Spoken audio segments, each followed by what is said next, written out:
Kimberly Potter has been found guilty of first and second degree manslaughter. For all you people out there that was saying, she's innocent, she made a mistake, they won't find her guilty, what do you have to say now? I know it's heartbreaking for you racists to see your precious system being dismantled. The system whereas people could kill black people with no punishment. Make every kind of excuse. I was in fear of my life. Person is unarmed. I'm glad that those days are coming to an end. There's still a lot of work to be done, don't get me wrong.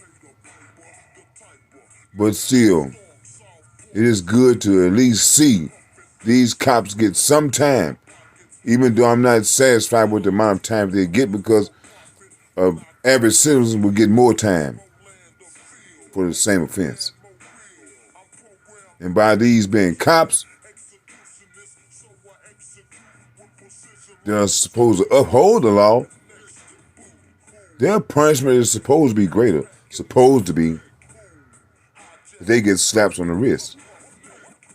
And what does that do to the family of the victims? Knowing that their loved one will never be seen again. Knowing that justice was not served.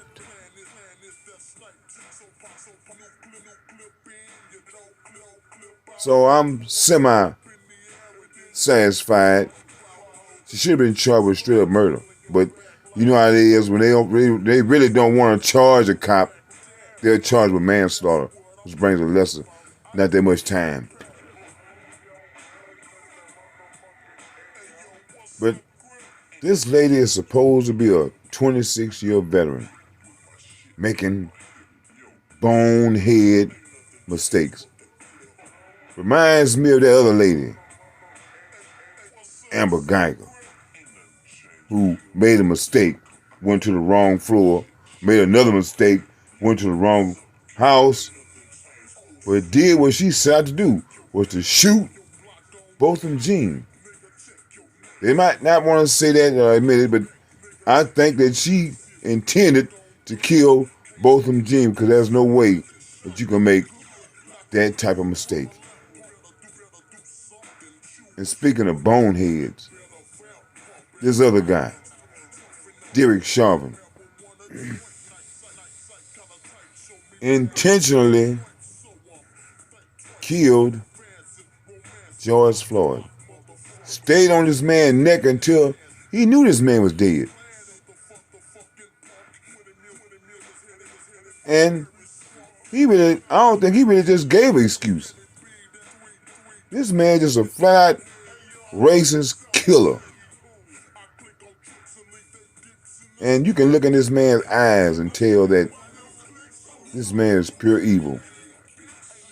And prison is where he belongs. But Kim Potter, a 26-year veteran that trains other officers, how can she make that dumb mistake?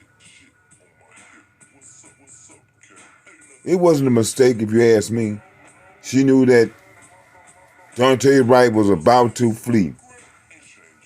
So she did what she wanted to do to stop him. And that was pull out that gun and shoot him. There's no way on God's green earth that you, a police officer, would confuse a taser, which is bulkier than a gun, and lighter. You won't confuse that with your gun. There's no way you would do it. Then she has nerve enough to get on the ground hollering and screaming, instead of being a veteran police officer and going to the car of the person she had shot. She didn't do that. And this woman been on the force for 26 years? I mean, because I heard that she never used a gun or taser in all those years. What is she? Andy Taylor? Here's one thing that I really want white people to know.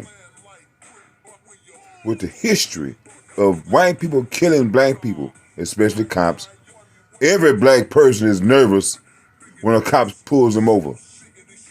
And some people react differently under pressure. Older blacks, we kind of know the deal. We know how to be cool and calm and try to work the situation out. But a lot of younger people panic, want to run. That's because of, in the back of our minds, we know that this stop could be the end of our lives. And for Mr. Wright, it was. It was the end of his life. At the hands of a 26-year veteran. Imagine that. But I'm really shocked and surprised that they charged Kimberly Potter. Because of the crying and sobbing that she did on the witness stand, even though we know it was a fake. It was a bad acting job, if you ask me. I see people all the time when they're crying that they'll peep up to see is anyone looking. Is it working? For her, I'm glad it didn't work. This is a sign, really, to racists. It's a sign that the day of reckoning is upon you. Those things that you used to get away with, you just won't get away with that anymore. And so, hey, we're unhappy with the ruling, but we still have other cases out there to be looked at, and justice will come to us one day.